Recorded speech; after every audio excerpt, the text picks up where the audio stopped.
आप में से हर एक बर्ड ओनर ने कभी ना कभी ये प्रॉब्लम जरूर फेस करी होगी, चाहे आपके पास मकाऊ हो, कॉकटूज हो, अफ्रीकन ग्रे हो, अमेज़न्स हो, रिंगनेक हो या अलेक्जेंड्रिन हो, और वो प्रॉब्लम है स्क्रीमिंग। कभी सुबह सुबह, कभी शाम, कभी बिना रीजन, और कभी कभार ये इतना लाउड हो जाते हैं कि आपके पड़ोसी भी आपके सामने आके हाथ जोड़ते हैं कि भाई ये क्या बला है। पैरट विदाउट रीजन है ना कभी स्क्रीम नहीं करते। उनके स्क्रीम करने के पीछे बहुत सारे रीजन होते हैं। उनकी हर स्क्रीम में एक मैसेज होता है। या तो आप वो मैसेज पढ़ नहीं पाते, या जाने अनजाने में आप पैरट को और ज्यादा स्क्रीम करने के लिए उकसा रहे होते हैं। मेरा नाम है शेख तनवीर, और आज की वीडियो में मैं आपको डिटेल ब्रेकडाउन करके बताऊंगा कि पैरट स्क्रीम क्यों करता है, उसके पीछे रीजन। साथ साथ हम ये समझने की कोशिश करेंगे कि पैरट की अलग अलग टाइप्स ऑफ स्क्रीम कौन सी होती है और इसके पीछे रीजन क्या होता है, और सबसे इंपॉर्टेंट आपको इनकी स्क्रीम को किस तरीके से कंट्रोल करना है बिना अपना रिलेशनशिप खराब किए हुए इन बर्ड्स के साथ। पैरट के स्क्रीम करने का सबसे बड़ा रीजन होता है इनका खुद का नेचर। वाइल्ड में ये पैरट अपने फ्लॉक को लोकेट और कॉल करने के लिए स्क्रीम का सहारा लेते हैं, मगर कैप्टिविटी में या पेट बर्ड के लिए फ्लॉक के मेंबर कौन हुए? फ्लॉक के मेंबर हुए आप। जैसे ही आप इनको छोड़ के जाते हैं या दूसरे रूम में इनको छोड़ के चले जाते हैं, तब ये आवाज लगाते हैं, ये आपको स्क्रीम करके बुलाते हैं। और वो स्क्रीम का मतलब ये होता है कि बॉस वेयर आर यू, मैं यहाँ पर अकेला हूँ। और ये जो स्क्रीम करके बुलाने का जो तरीका है, ये स्पेसिफिकली देखा जाता है मकाउस के अंदर, कॉकटूज के अंदर, और कई हद तक अमेज़न और अलेक्जेंड्रिन पैरट में भी। अटेंशन सीकिंग बिहेवियर सबसे बड़ा और सबसे खतरनाक रीजन होता है इनके स्क्रीमिंग करने का। जब भी ये पैरट चिल्लाता है, आप फौरन भागकर जाकर पैरट के पास जाते हो और पैरट से बात करते हो या अपने तरीके से चुप बिठाने की कोशिश करते हो। गेस व्हाट, आपके पैरट ने आपको ट्रेन कर दिया है। उसके दिमाग में एक सिंपल इक्वेशन आ गई है, स्क्रीम इज इक्वल टू आपका अटेंशन। देखिए, parrots are highly intelligent birds, specifically macaws, cockatoos, Amazons and African greys. अगर इन्हें अपना इंटेलिजेंस, अपना दिमाग यूज करने नहीं मिलेगा ना, तो ये बैठे बैठे बोर हो जाते हैं। और बोर होने के बाद क्या करते हैं? ये स्ट्रेस में आते हैं, ये स्क्रीम करते हैं, ये डिस्ट्रक्टिव बन जाते हैं। अब फियर या स्ट्रेस स्क्रीम क्या होता है? देखिए, कभी किसी बच्चे ने पटाखा फोड़ दिया, बर्तन गिर गया, मिक्सर की सडन आवाज आ गई, टीवी में कोई लाउड नॉइज आ गई, तो ये बर्ड डर के मारे स्क्रीम करते हैं। ठीक है, अब स्ट्रेस क्या होता है? स्ट्रेस में क्या होता है? अननोन जगह, अननोन फेस, कोई आपका यार दोस्त रिश्तेदार कभी आ गया, इनको अगर नई चेहरे या नई पर्सनैलिटी कहीं दिखी ना, तो ये स्ट्रेस में आके स्क्रीम करते हैं। पैरट की जो पैनिक स्क्रीम होती है ना, वो बहुत ही एक टिपिकल किस्म की होती है। वो बहुत रेपिटेटिव होती है, बहुत शार्प होती है, और इनकी बॉडी बहुत ज्यादा स्टिफ हो जाती है। देखिए, हर बर्ड की ना ब्रीडिंग एज होती है जब वो बर्ड अडल्टहुड में आता है। अडल्टहुड में आने के बाद है ना, बर्ड के अंदर हार्मोनल चेंजेस आते हैं, और जब बर्ड के अंदर हार्मोनल चेंजेस होते हैं, उसके वजह से ये ज्यादा एग्रेसिव हो जाते हैं। ज्यादा एग्रेसिव होने के साथ साथ ये ज्यादा वोकलाइज होते हैं।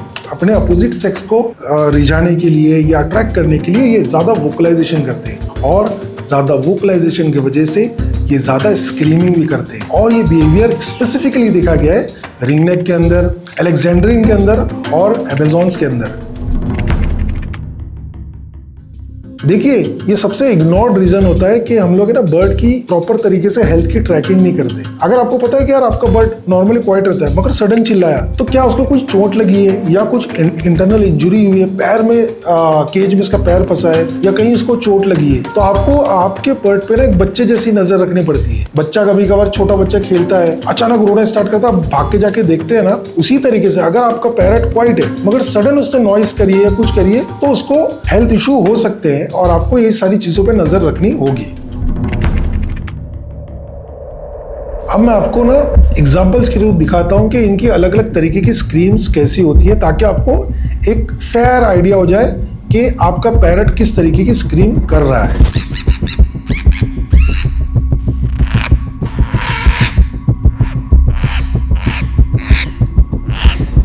आइए अब समझते हैं कि अपने पैरट्स को स्क्रीम करने से किस तरीके से रोका जाए और इन चीजों को कंट्रोल किस तरीके से किया जाए। देखिए, पैरट को स्क्रीम करने से रोकने का एक गोल्डन रूल है, नेवर पे अटेंशन। जब भी आपका पैरट स्क्रीम करे आप उस पर ध्यान मत दो। जैसे ही आपका पैरट स्क्रीम करना रुक जाए तभी पैरट के पास जाके उसको रिवॉर्ड दो, चाहे वो ट्रीट हो या कडल हो। नॉर्मली जैसे मेरे सारे पैरट है, इनको मैं ट्रीट है ना, खाने की आदत नहीं लगाता हूँ कि तुमने अच्छा काम किया तो खाना खाओ। इनको कडल या स्क्रैचेस, इनके लिए ये रिवॉर्ड सिस्टम मैंने बनाया हूँ। तो पैरट जब भी स्क्रीम करे मत जाओ, पैरट जब रुक जाए स्क्रीम करना तब जाके इसको रिवॉर्ड दो। नंबर 2 है, अपने पैरट को ना इंडोर वॉइस सिखाइए। इंडोर वॉइस का मतलब क्या होता है? अभी आपने देखा है ग्रीन विंग मकाऊ वीडियो के स्टार्ट से इसने कभी स्क्रीम नहीं किया। इसको मैंने ट्रेन किया हूँ सॉफ्ट वॉइस में बात करने की। ये कहीं भी मेरे को देखेगा ये चिल्लाएगा नहीं, क्या कू नहीं करेगा, ये हल्के से हेलो हेलो ये करेगा। और ये जब भी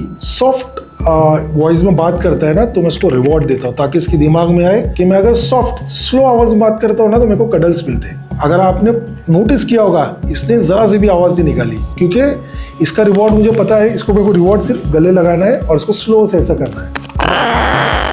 देखिए, अगला पॉइंट है इंक्रीज इनरिचमेंट। मैं अपनी वीडियो में 1000 बार बोल चुका हूँ कि इनको ट्वाइस दो। Enrichment in terms of mental enrichment. हम डाइट वाइट की तो बहुत बार वीडियो बना चुका हूँ, लोगों को बता भी चुका हूँ। मेंटल इनरिचमेंट में इनको ट्वाइस दो, चूएबल ट्वाइस दो। ट्वाइस का रोटेशन करो। इन बर्ड्स को अपना दिमाग यूज करने के लिए कोई ना कोई एक्टिविटी दो, चाहे out of the cage time दो। नॉर्मली आप मेरे अगर इंस्टाग्राम पे देखते हो कि मेरी स्टोरीज में मेरे सारे बर्ड्स को मैंने प्ले जिम बना के दिया है। कोई केज पे चढ़ के जंप मार के प्ले जिम पे आता है, कोई प्ले जिम पे लटकता है, खेलना कूदना। तो इनका दिमाग मेंटली इंगेज रहता है और इसी तरीके से ये मेंटली स्टिमुलेटेड रहते हैं। मेंटेन रूटीन का मतलब क्या होता है कि सही टाइम पे उठना, सही टाइम पे सुलाना, सही टाइम पे out of the cage time देना, आपके साथ टाइम देना। एक रूटीन मेंटेन रखो। रूटीन मेंटेन रखने से क्या होता है, इनकी एंजाइटी कम होती है। आप सडनली इनका जब रूटीन चेंज होता है ना तो ये स्ट्रेस में आते हैं, और रूटीन मेंटेन रखने से इनकी स्क्रीन पर काफी अच्छा असर पड़ता है। और ये भी देखने आया है कि ये स्क्रीन करना स्लोली कम कर देते हैं। अगला पॉइंट है सोशलाइजेशन। सोशलाइजेशन का मतलब बहुत से लोग है ना, बर्ड लेने के बाद है ना उसको एक ही बंदा उसको हैंडल करता है, एक ही बंदा उसको फीड कराता है, बाकी लोग है ना सोशल नहीं होते। अभी आप मेरे को बताइए, कल के रोज वो बंदा शादी ब्याह, मेडिकल इमरजेंसी, हॉलीडे के लिए 2-3 दिन बाहर जाएगा तो बर्ड पे क्या असर पड़ेगा? वो बर्ड सिर्फ उस बंदे से अटैच है। तो इसका सबसे इजी तरीका होता है, अगर आपके पास बर्ड है तो आपके दूसरे फैमिली मेंबर से भी इसको सोशल करवाइए। उसकी वजह से अगर आपकी फैमिली में से 1-2 बंदे लोग भी कहीं 2-3 दिन हफ्ते भर के लिए बाहर गए तो बर्ड है ना, बर्ड स्ट्रेस पे नहीं आएगा। बर्ड एटलीस्ट आप चले गए तो ये 2 लोग हैं, ये 3 लोग हैं, उनके साथ वो अटैच रहेगा और उसकी स्क्रीमिंग नहीं होगी। और एक लास्ट पॉइंट है जो एक वार्निंग के तौर पे मैं आपको बता रहा हूँ,